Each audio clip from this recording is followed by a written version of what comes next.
2013 में आई महाभारत अभी भी हम सबके फेवरेट हैं, क्योंकि महाभारत सिर्फ एंटरटेनिंग ही नहीं है बल्कि वो एक इमोशन है।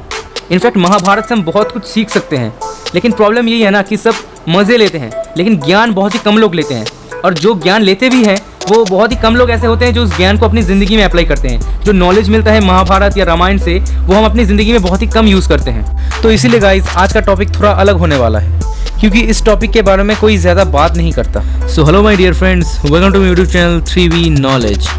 तो गाइस इसके बाद और कोई वीडियो नहीं होगा, सिर्फ स्टिल पिक्चर्स होंगे। तो चलिए शुरू करते हैं आज का सेशन। तो जैसा कि मैंने आप सबको कहा था, आज हम बात करेंगे निंदा के बारे में।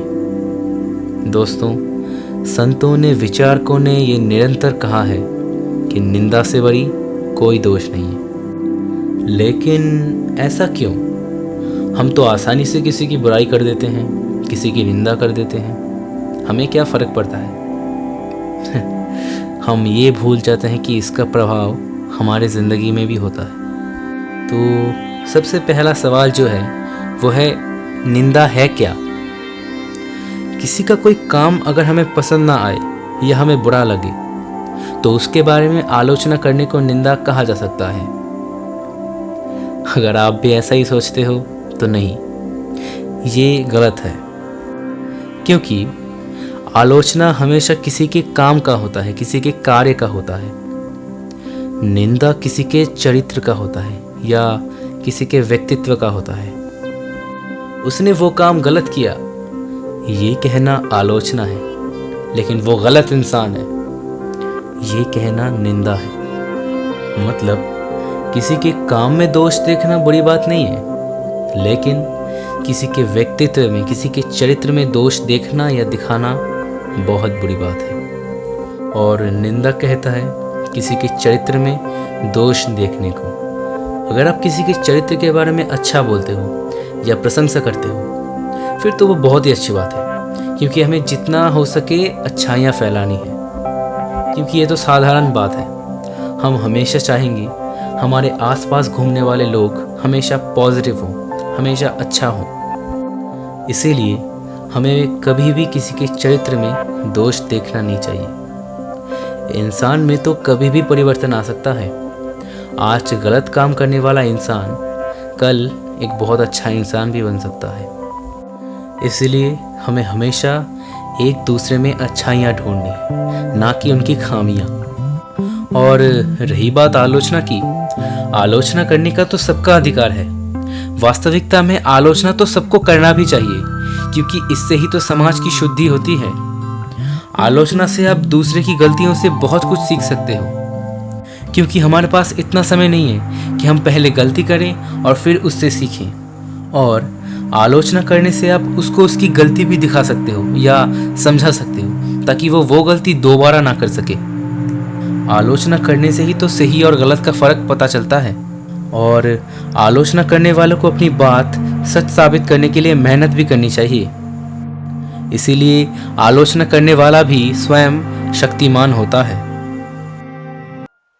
और एक आखिरी बात, आलोचना करने से ही तो हर समस्या का समाधान होता है, तो हमें आलोचना अवश्य करनी चाहिए। लेकिन भाई, तुमने ये नहीं कहा निंदा करने से होता क्या है, मतलब हमें क्या तकलीफ पहुंचती है? तो चलिए इसका भी जवाब मैं दे देता हूँ। सबसे पहले तो हम जानेंगे कि हम निंदा करते क्यों हैं। निंदा हम इसलिए करते हैं क्योंकि निंदा हमारे अहंकार को सुख देता है। इसीलिए कभी कभी तो हमें दूसरे की निंदा करने में बहुत मज़ा आता है और धीरे धीरे इसकी आदत बन जाती है।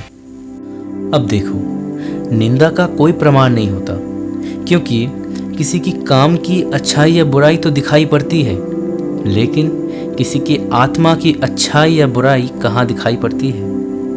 इसीलिए किसी को बुरा बताकर या बुरा साबित करके हम खुद को ही महान समझ लेते हैं अपने ही मन में। तो ये तो हम निंदा क्यों करते हैं। अब आइए जान लेते हैं कि निंदा करने से होता क्या है।